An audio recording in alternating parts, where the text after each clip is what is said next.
হঠাৎই আজকে ভাই আমাদের এটা কি জিনিস খাইয়ে দিল। হ্যাঁ, তো আজকে সকাল সকাল ভাই দেখি হাতে করে নাকি থামস আপ নিয়ে আসে আর বলে নাকি আজকে আমাদেরকে নতুন আইটেম করে খাবে, যেটা নাকি আমরা কোনোদিনই খাইনি। আর সে মতো একটা ঠান্ডার বোতল, তার সাথে দুটো জলজিরা প্যাকেট এবং কিছু কাগজিও এনেছে।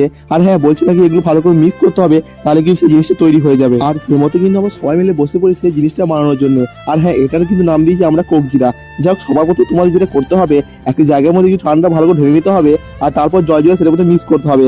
আর সবার শেষে কাগজি লেবুটাকে ভালো করে নিচড়ে দিয়ে মিক্স করে দিলে তৈরি হয়ে যাবে তোমাদের কোকজিরা। আর হ্যাঁ, তোমরা যদি দেখো একটু পাতলা করা হয়েছে, তাহলে কিন্তু তোমরা আরো একটু জলজিরা প্যাকেট দিতে পারো। যাই হোক, এদিকে কিন্তু আমাদের বানানো হয়ে গেলে ভাই দেখছি এক গ্লাস নিয়ে টেস্ট করে থাকে এবং বলে নাকি এটা খুব সুন্দর হয়েছে। তাই ভাইয়ের কথা মতো আমিও ভাবলাম চলো এক গ্লাস নিয়ে টেস্ট করা যাক। আর সে মতো কিন্তু আমিও এক গ্লাস টেস্ট করতে দেখলাম, হ্যাঁ সত্যি কিন্তু এটা খুবই ভালো হয়েছে, খাওয়া কিন্তু একদম যেতেই পারে। আর হ্যাঁ, কোকজিরা কিন্তু আমরা একা খাইনি, বাড়ির সবাই কিন্তু আমরা এক গ্লাস করে দিয়েছিলাম এবং তাদের কাছে কিন্তু রিভিউ জানছিলাম যে কিরকম কিন্তু খেতে লাগছে। আর মোটামুটি সবাই বলছে ভালোই লাগছে। যাই হোক, এদিকে কিন্তু বাকি যেটা পড়েছিল সেটা কিন্তু আমরা 3 ভাই মিলে ছাটিয়ে দিলাম। আর হ্যাঁ, তোমরা কিন্তু চাইলে এই গরমের মধ্যে কোকজিরা করে ট্রাই করতে পারো, খুব ভালো লাগবে খেতে তোমাদের।